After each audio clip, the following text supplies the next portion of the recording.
This is the Explorers podcast, and this is episode 5 today. My guest is Ruth Hunter, and she is a visual artist, probably among many other things, but she has been at this as a working artist for what, close to 3 decades now? Yeah, it's been more than 25 years, going on 30.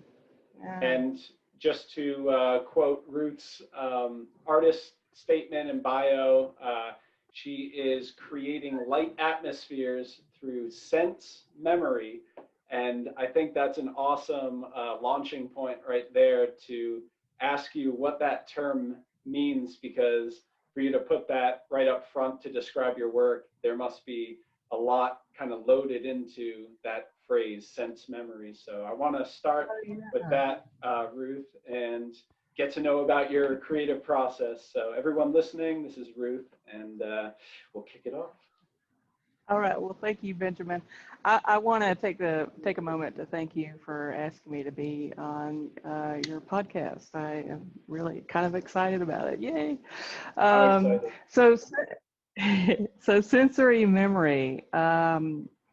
It, It's about not just visual memory, but also tactile pleasure of moving paint around. And, I draw from within myself and my own memories from when, you know, you're a child and you're experiencing light for the first time, or you're experiencing the pleasure of playing with mud for the first time.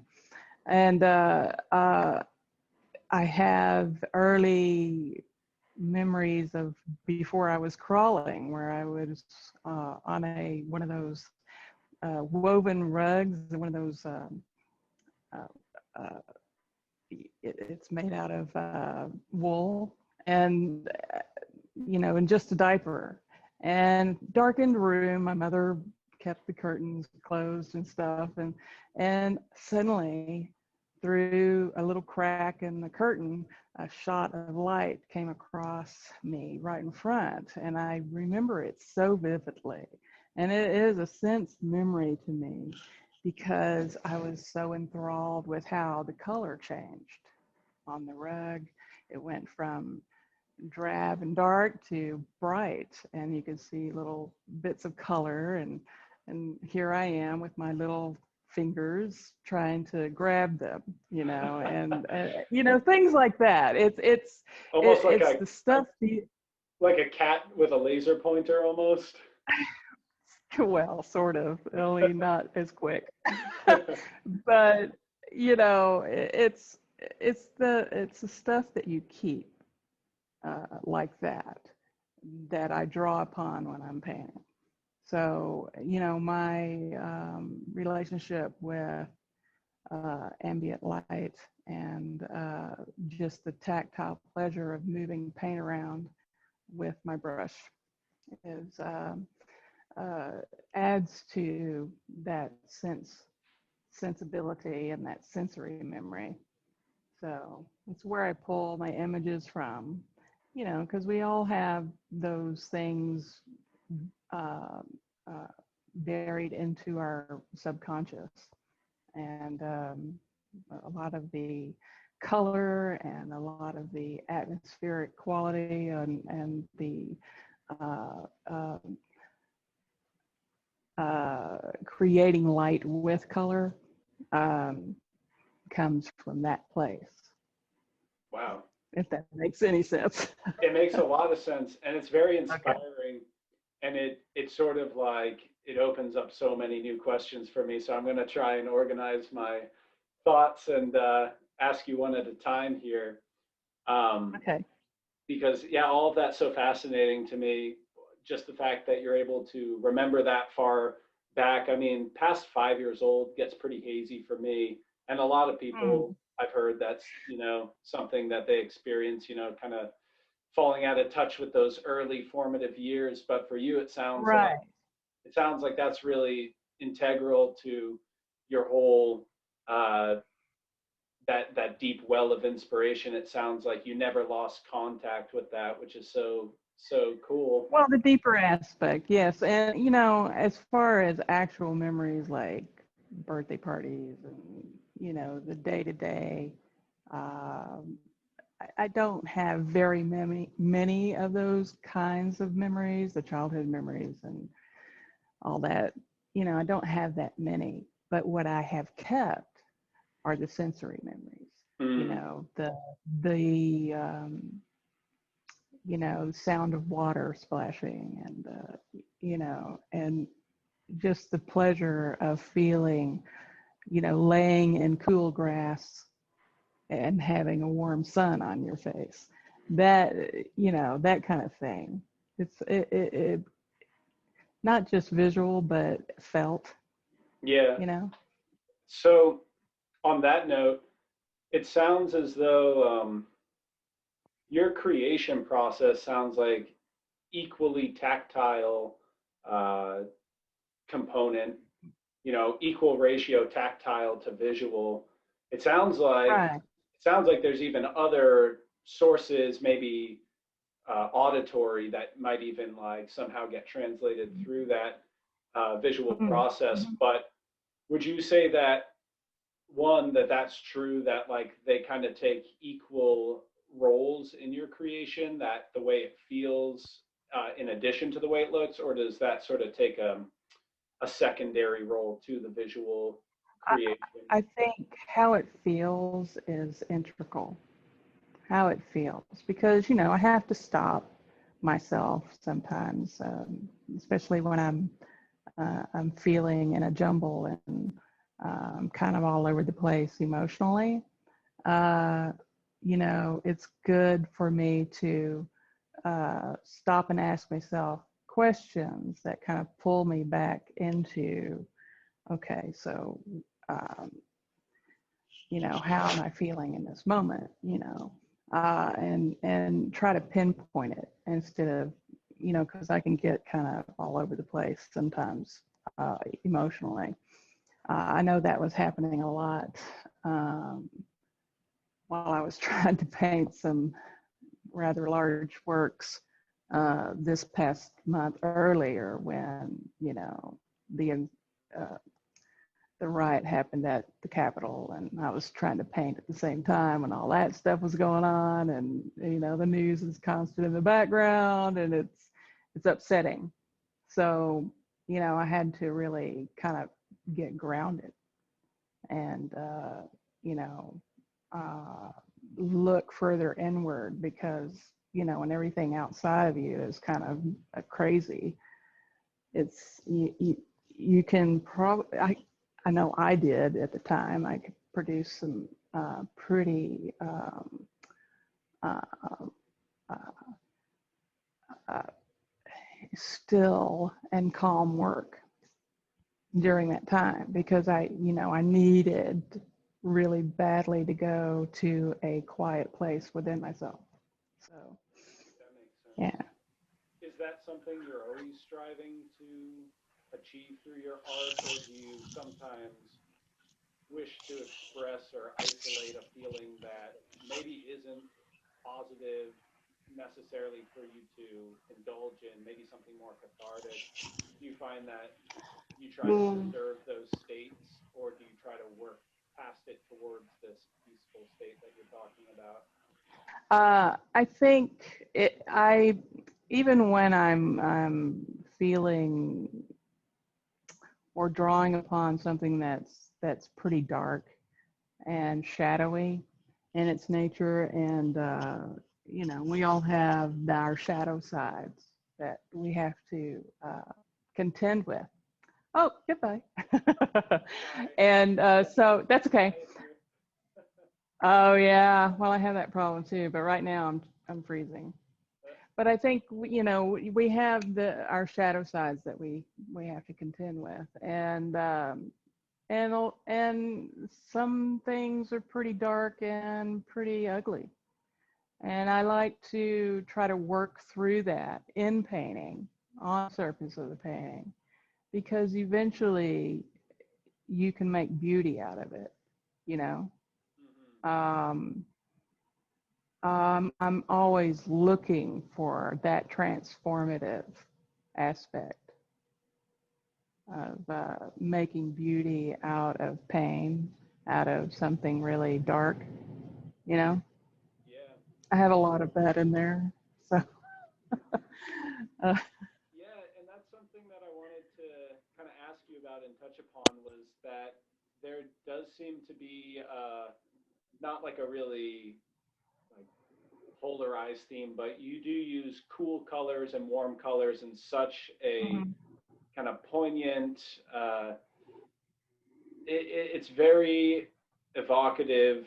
I mean, I should just state that I'm a big fan of your artwork and that I think all of it evokes so much for me. And I was raving about it to my wife and showing her like, oh, look at this one. Looks like she scratched this gold away. I think it was your underwater one with the body oh kind of yeah. curving.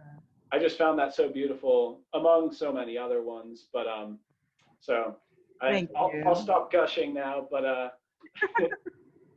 but I noticed that like blues and cool palettes and stuff. Sometimes you have these really intense, kind of stark like contrasts between Mhm. one image to the next. And on that note, I kind of wanted to just explore that idea of maybe why do you think that we're able to interpret colors and color temperature as a way of communicating complex ideas or emotions? How is it that those can be used as a language to communicate, something totally ineffable like that? Well, it definitely is a language. Uh, like lately, I've been working with a lot of pink. And for me, pink is comforting.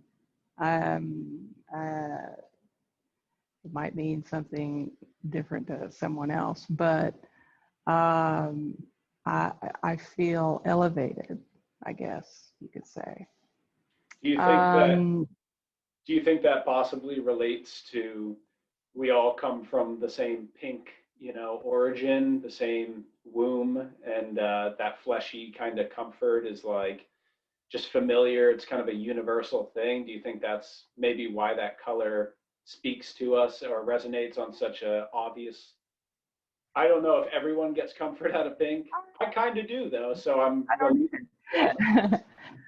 I don't know. It probably. I mean, there's some uh, universal meaning to color. So I also feel that way about golds as well. But it's more elevated. It's more. It's a higher frequency kind of feeling. Hmm. Blues are kind of calming to me, and I'm enjoying right now a lot of blue. So um, I don't know. I think it just has a vibratory feeling. And going back to the sense memory, I don't know if this helps explain it or not, but I've always had that um, feeling of, that relationship, that it's vibratory, it's an actual, uh, uh, where you can actually touch it and you can feel it vibrate. I don't Yeah. know Well, if I that mean, makes sense. But it does, and I'm sure you know that, but that there is a measurable vibration to color.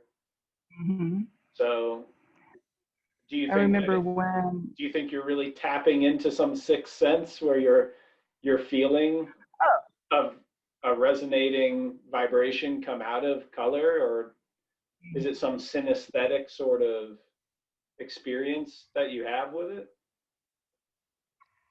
I think it is.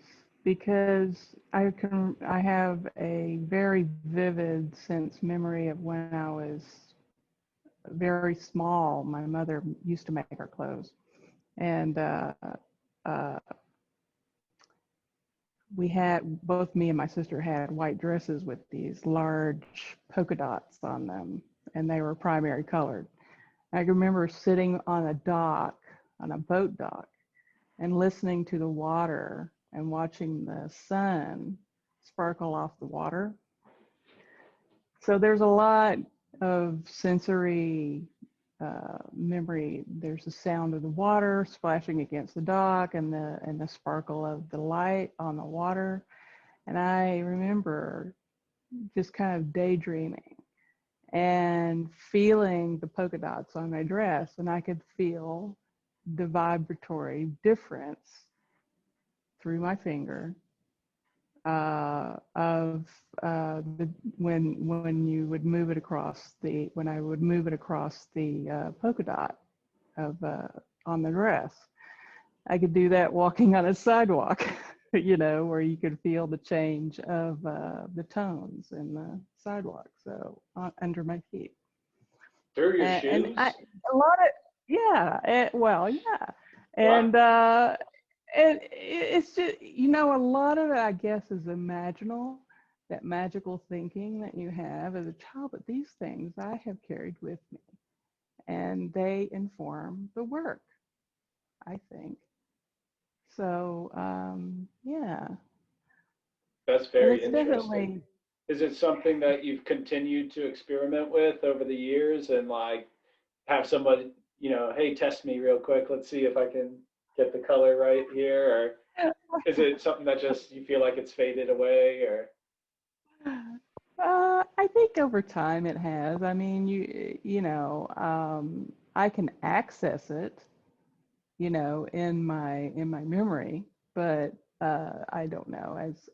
The older I've gotten, of course, it's, you know, not as vivid. I think it has a lot to do with that magical thinking of a child, and I think we all kind of have to, in order to create anything, you have to return to that childlike wonder, and and return to that kind of magical thinking, I guess. Do you think that, I mean, this is getting a little bit kind of philosophical, metaphysical, call it whatever you want. It's getting a little far out there, Oh, but definitely. do you think that uh, that children can actually manipulate and bend reality just through the will of their own belief system and imagination? Do you think that possibly because a child is more open to experiences like that, that they literally do experience them, but then as their belief sort of, dwindles down over time, they lose the ability to Well, bend reality essentially? well, I think that's what kind of keeps you safe. You know, it it my sense memory for me helps me return to myself. And I think as we get older and we encounter things that we don't understand, and you know, and everybody, I think, has gone through some kind of an emotional trauma of some sort growing up, and they encounter, you know, as children we encounter these events that we don't understand, and so our ego protects us, you know. So, Well, but could you I elaborate do on believe that, could you elaborate what on now? that a little bit? What do you mean your ego protects us after? Well, you're when you're between the ages of 5 and 7, you're still in ego development, right? So Mhm. you you know, it helps you form your beliefs. So, you know, you can't help as you get older, you know, to be shaped by those early core belief systems. And so I think naturally we move away from the magical, childlike thinking to, uh, more egocentric, I guess, and it separates you from your true self. And your true self, you came into the world perfect, right? So Hmm. magical thinking and all. Do you, do you think that there's any, do you think it's all in the mind of a child, I guess, to simplify my question, like, or do you think that they really are interfacing with reality in some inexplicable way that no rational minded person could? Because you say that you really experience these vibrations and things, and but now you're not quite as in touch with it. So it makes me think I that think you're maybe closer to it. I think you're closer to it as a child because you're more open, you know. closer to it. Close, yeah, you're closer to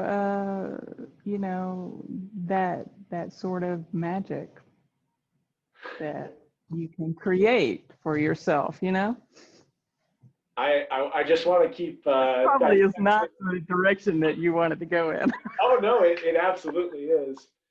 See, this is my favorite thing Uh, is to get right to that most uh, inexplicable thing, and then try to just peel back another layer and see what that's made out of too. So I guess that's what I'm sort of doing here is I'm trying to get to the bottom of what is that magic, what is it that we're closer to. well, what makes you you? What makes you authentic? You know, and I'm always striving for that. I know that I've spent this past year uh, reconnecting with myself, and I think the pandemic uh, has you know done that for me, and where we are where I can reconnect,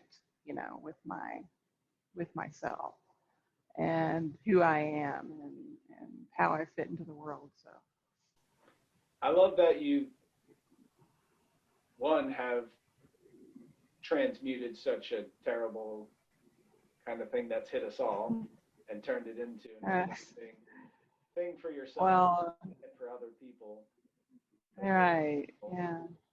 And Well, that's the name of the game as far as I'm concerned, Um, yeah. but good for you for pushing through such a dark period. So I definitely Well, we're not out of it yet, and we still got a little ways to go. And so I'm just, I'm here for the long run, I guess.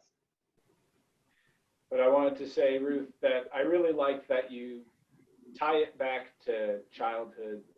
I guess it's been more Yeah. recently that I've sort of explored this more with my music, with Dream Shark. My Mm. album's called "There's a Child," and I mentioned Right.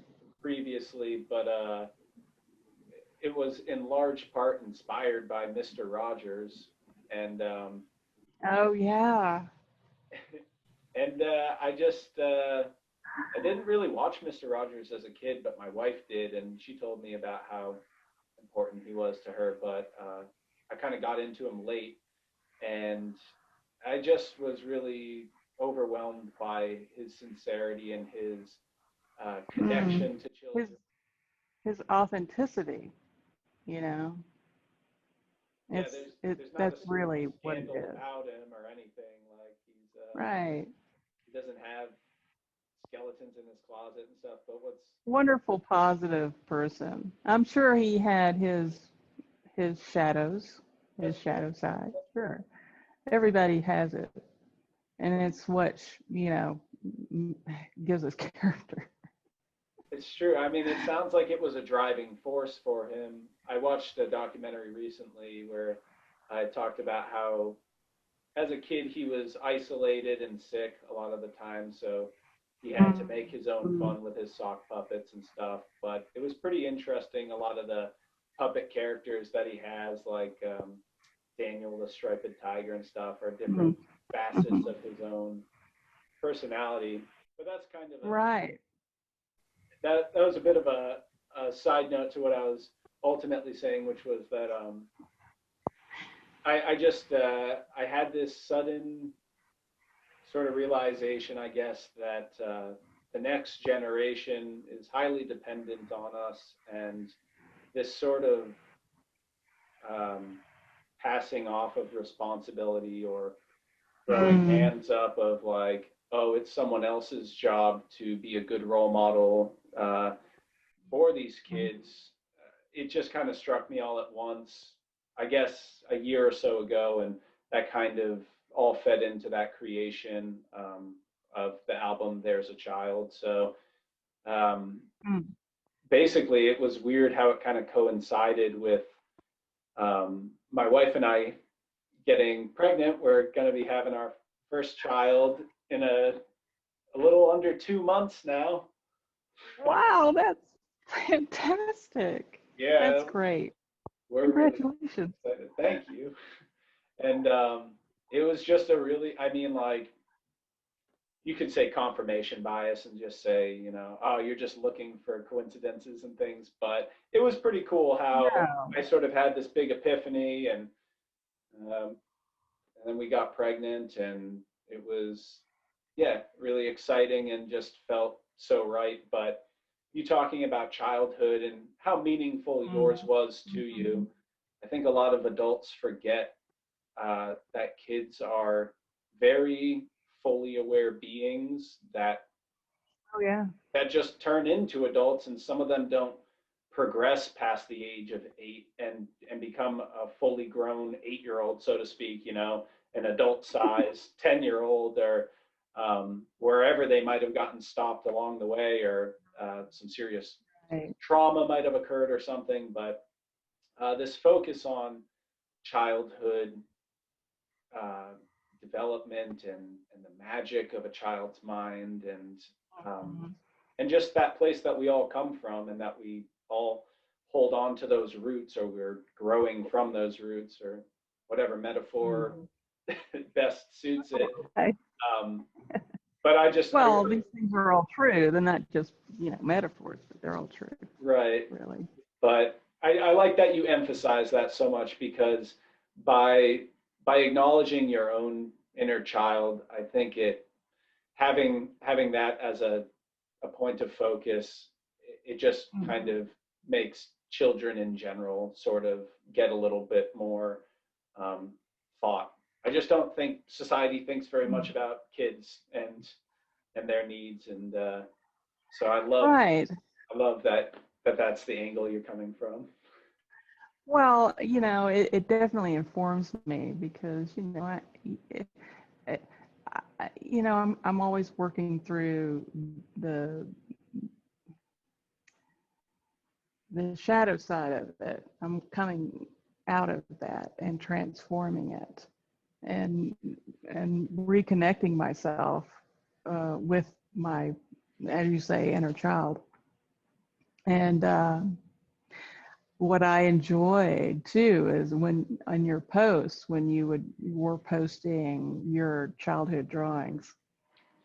That was so cool. Because I don't remember doing it as a child. I don't remember when I was really young. I don't remember a lot uh, of my own drawing. I know I did because it's this greatest source of comfort.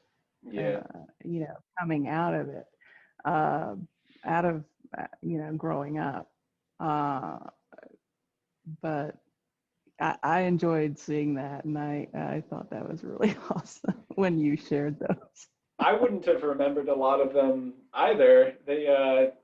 My mom put together this big bin for my siblings and I, just all this Oh, it's great she kept it. old school junk, and yeah, there's just some of those that were cracking me up, where I was drawing pyramids and aliens and rocket ships and eyeballs and stuff. It's like I It realize all informs everything you're doing now. it's like I haven't changed a bit, really.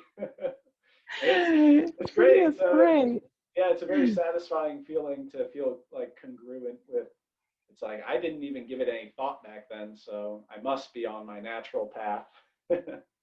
Yes, I think that's great. I think it's wonderful. I I read your bio about you being covered in black clay. You must have. Oh, yeah. So what was going on there? Were you building mud castles or? Oh, well, going back to tactile pleasure, here I am. I did this a lot, I'm sure, to the consternation of my mother. Um, Ended up in the mud puddles after church in my Sunday white dress, and all right, mud puddles, all over, yes, all over me, Just for and I the just sensation of revel touching in it. it, just feeling it and putting a stick in it and drawing in it, and it just great. Not out of Oh, defiance, right?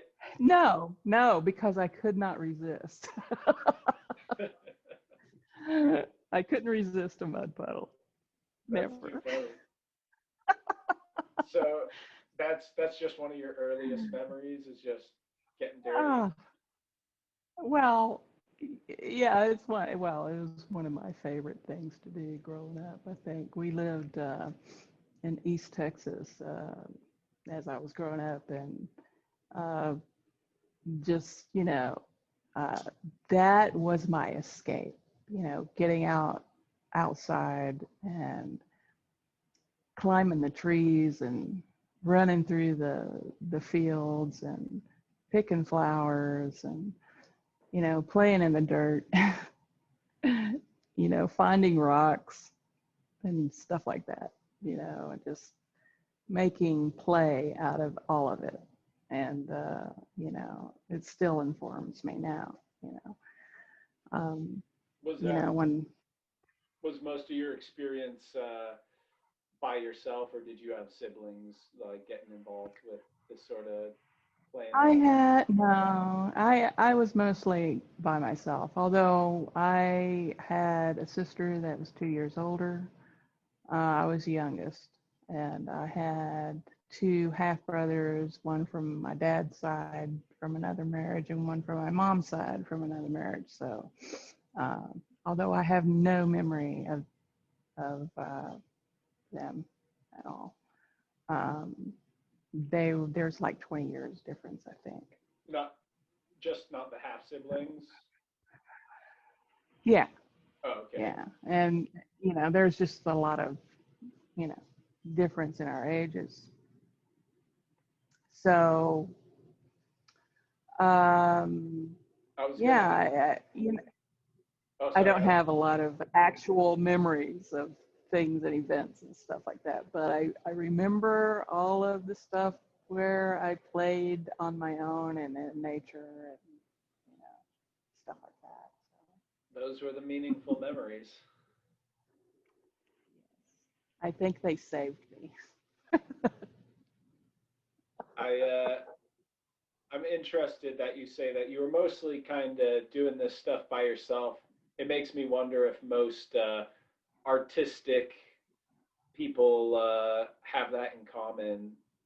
Even Hmm. I suppose even in opportunities, not that I was an antisocial kid, but I remember being at recess and choosing to scratch with rocks on the ground to draw images on the pavement rather than play basketball with the other kids. I remember sort of like weighing out the two decisions and being like, I'm gonna do my own thing over here.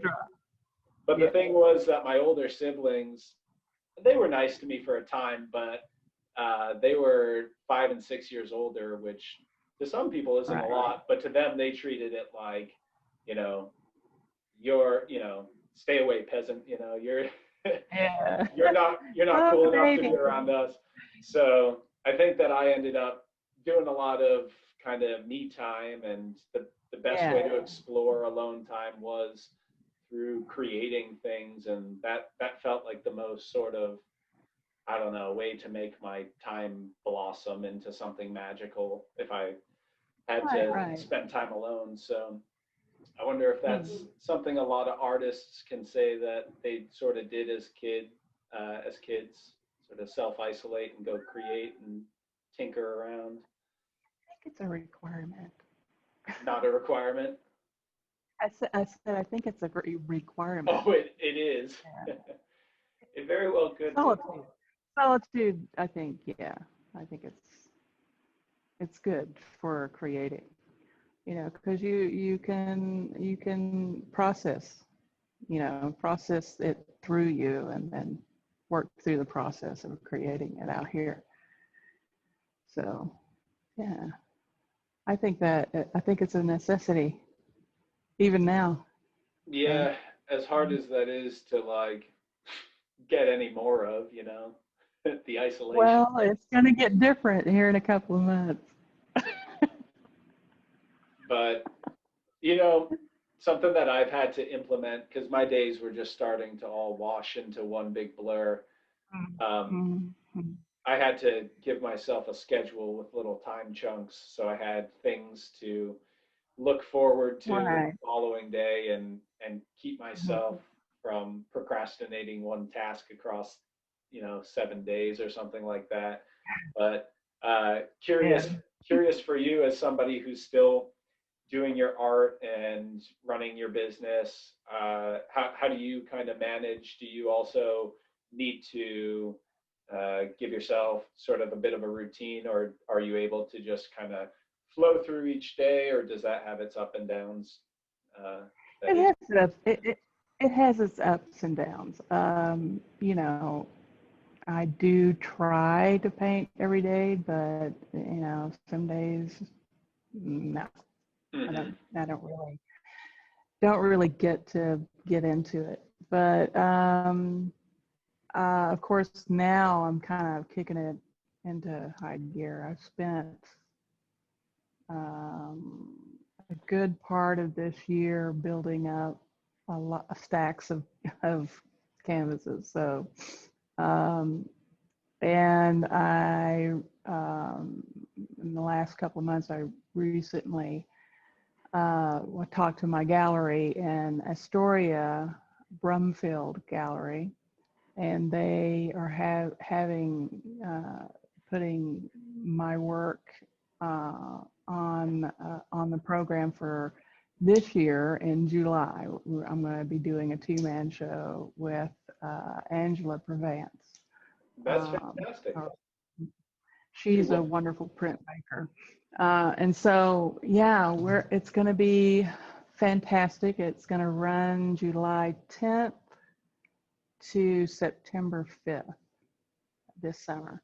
And I'm excited about it. So I've been painting some big works and a few small ones and a little bit in between sizes.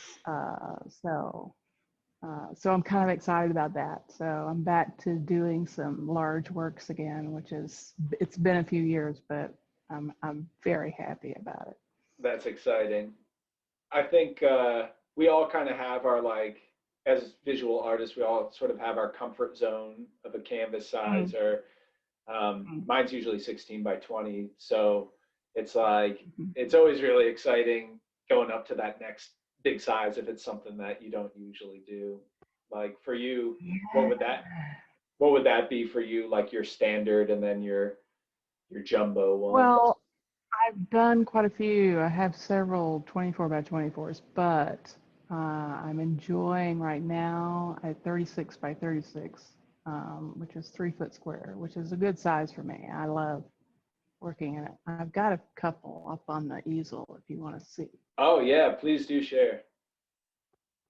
Oh, beautiful. These two are both 36 by 36, and the uh, the one on the right I painted just after the first of the year. It's called Flying Dream. And I was actually having some flying dreams about that time. And the figure with the bird kind of went through several different movements. You know, she moved around on the surface of the canvas for a little bit. You know, went through several incarnations until I got to this, which is felt symbolic enough for me to imply what I was going for, as far as, you know, having a figure dreaming about flying or being a bird. And I think that's, I've enjoyed painting that quite a lot. And of course, like I was saying, the pink is quite comforting to me. And the one on the right is called La Loba, which is Spanish for wolf woman. And there's an old folk tale behind that.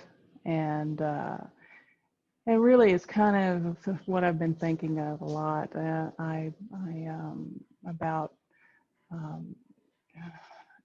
retrieving and dreams and retrieving parts of yourself that might have been hidden or lost over time. And what Wolf Woman does is she roams the mountains and the riverbeds and the desert and searches for bones. And when she gathers up all the bones to make a full skeleton, she sings over them.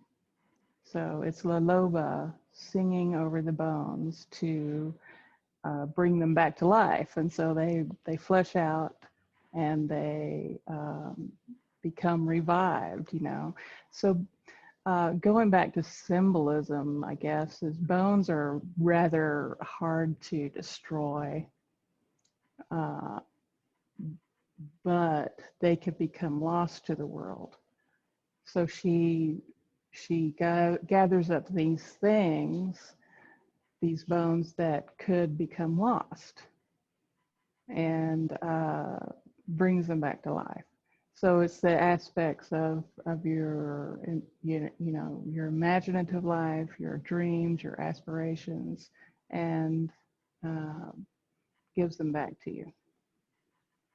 I love that explanation for both of them. I think it enriched both works of art, just that paragraph for each one. I mean, like, it brought so much of it together, and as you were describing it, it was registering things that when I first looked at it, I did not pick up on, but then upon, you describing it, it enhanced it. So I enjoyed that.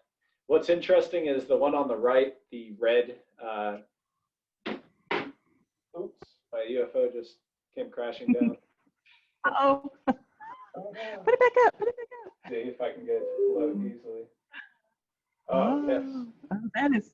That is the coolest thing ever. Thank you.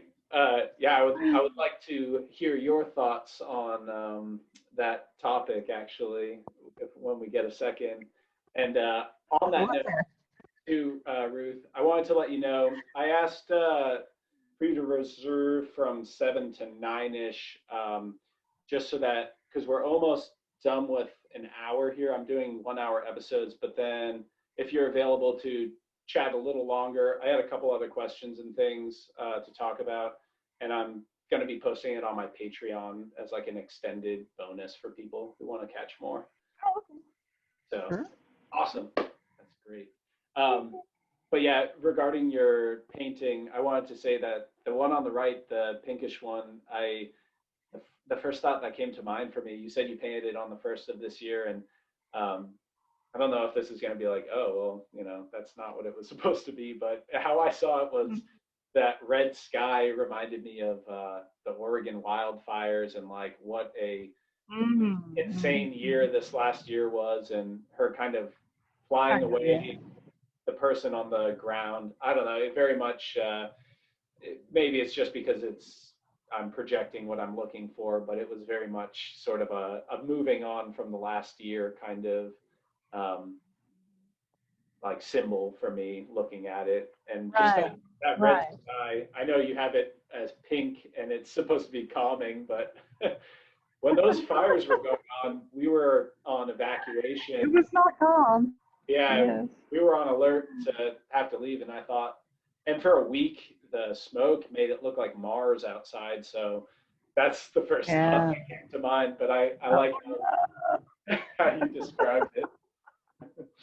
I just thought you might be interested to hear the spot impression of the work, but either way, well, thank you for that. It just goes to show, like we were saying earlier, I think we,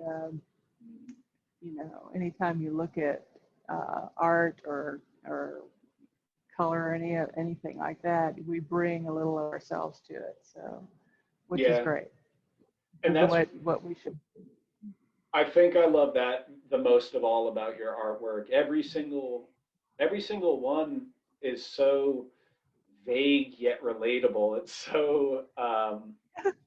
so dreamy and like it's got Yeah. this very like um, yeah, I don't know how to describe it, like an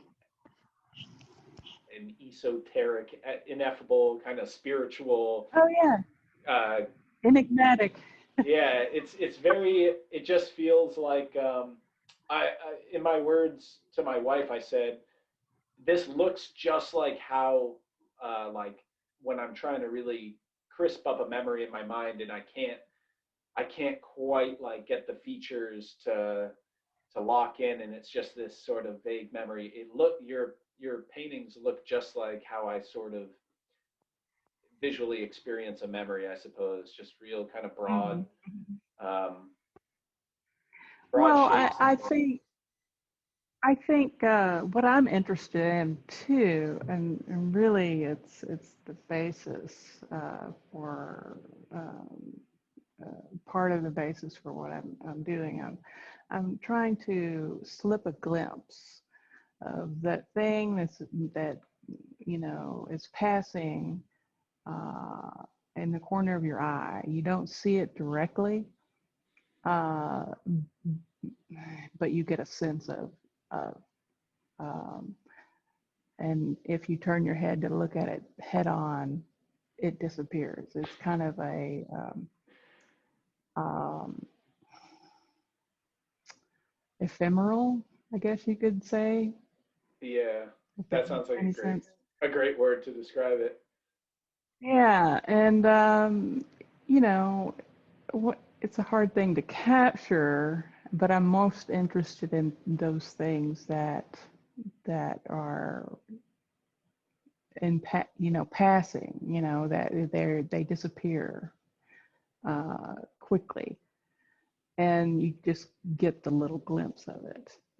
There's some magic in it to me, um, that I really enjoy.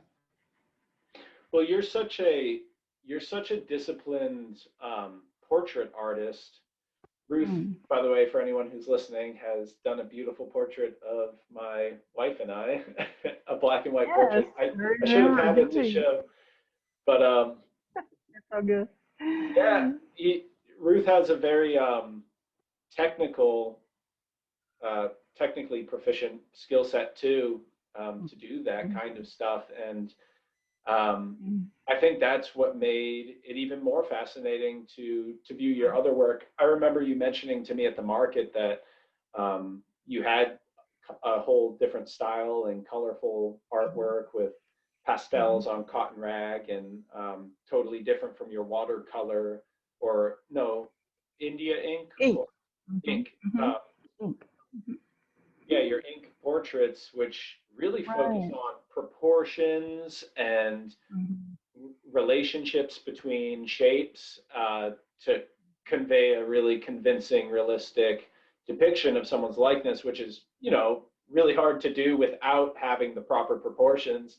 So it's so fascinating to me that in your other work, which it seems like this is where your heart's at with your pastel, colorful Oh, definitely. artwork, but Um, it seems as though you've disregarded almost everything that went into your, not everything maybe, but it seems like Yeah. you disregarded a lot of the proportionate, um, the ratios and things that make, Right, the right. human form so precise, Well, the act, what I'm getting at as far as the simplification of the figure is how can how can I make it expressive? How can I make it into a language? You know, how does this one shape relate to the other shape in the same picture? You know, Mm. it's a different set of it's a different set of problems, I guess, to look at. Um, really, uh, it's interesting that you brought up the portrait thing because with my paintings, I'm searching for that thing in me that has that magic quality, that has that authenticity to it. When I'm doing a brush portrait, I go into that person and try to find that thing that makes them them and pull it out. Oh. It doesn't always happen, you know, but, you know, because everybody has their, you know, changing of the guards within them that protect them, you know, keep themselves closed off.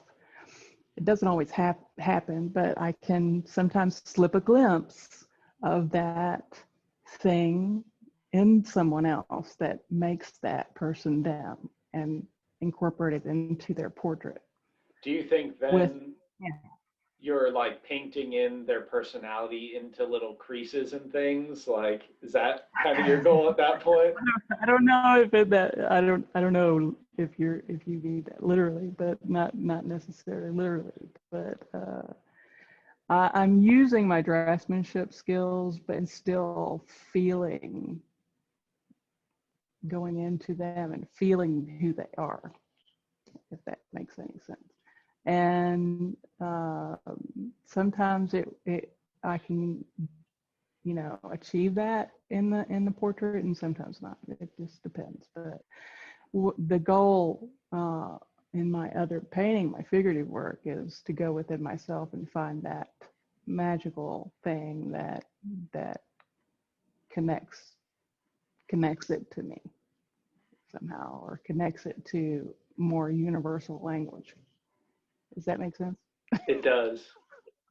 I really like that explanation, and it really sort of, um, it kind of fleshes everything out in a way. It's kind of the yin and the yang. If you think about it, it's like one art form helps you go deeper inside yourself, Mhm. and the other is going deeper inside of everyone else and Yeah, you feel sort it of with your connecting. heart. Right. You feel these things with your heart, not, you know, with your skill or, you know, I mean, you apply your skill, yes, but you feel those kinds of things with your heart, and you try to you put that into what you do. You can't help but put it into what you do. I really like that. Just using that as a compass. Uh, Mm. I think that I might personally like say that I can get caught up in focusing on the skill set sometimes. Have I learned enough to make Yeah. it a worthy creation? I think is a thought that crosses a lot of artists' mind. You know, am I educated enough to call this done or to call this valid? But Mm. Mm. Well, we all wrestle with that stuff, you know. I think everybody wrestles with it, but artists particularly. And um, you know, when you feel it with your heart, you're finding that worthiness. Yes. Yeah, you know. that's so true. I wanna wrap up the first hour on that note because that's such a sweet spot to let the YouTube viewers end on. This has been a amazingly enlightening episode. No pun intended with the light thing there, but thank you so much, Ruth. And everyone should go check out her Instagram profile at the very least, Ruth Hunter Studio. And if you want to support an artist during this time when artists could definitely use the support, her artwork is also on her website. And it is amazing. And I think a lot of original stuff is on there too, right? Oh yeah, yeah. And it's at an amazing price. So honestly, I I wish you so much success, Ruth, and thank you for getting into all these deep subjects. I really appreciate it. Thank you. I'm glad you had me on. That's great. All right, we'll close this segment with a little digital high five here. Yeah.